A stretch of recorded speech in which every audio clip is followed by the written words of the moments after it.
اول نوع غرف هنا هو الغرف الديلوكس.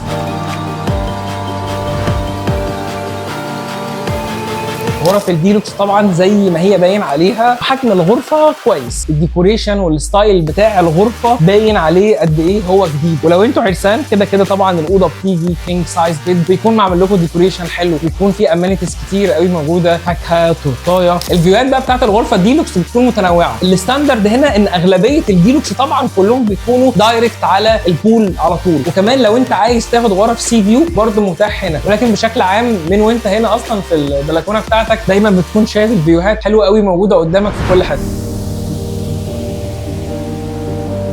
تاني نوع غرف هنا هو الفاميلي لارج. الفاميلي لارج بصراحه من الغرف المناسبه جدا للعائلات. مبدئيا هو اغلبيتهم بيكونوا موجودين في الدور الارضي، والستايل بتاعها زي ما انتم شايفين بيبقى عباره عن 3 سراير. سرير بيكون كينج سايز بيد للاب والام، وسريرين توين بيبقوا مناسب جدا للاطفال. يعني لو في اوريدي اسره معاها طفلين حلو قوي بالنسبه لهم الاوضه دي. وكمان ان الاوضه دور ارضي ده حاجه جامده جدا، لان انت بتطلع من الغرفه بتاعتك على البول على طول. ما اعتقدش ان في اسره بتبقى عايزه حاجه اكتر من كده، ان اولادهم بيكونوا قدامهم على البول على طول مطمنين عليهم، ويطلعوا من هنا يخشوا على الغرفه على طول.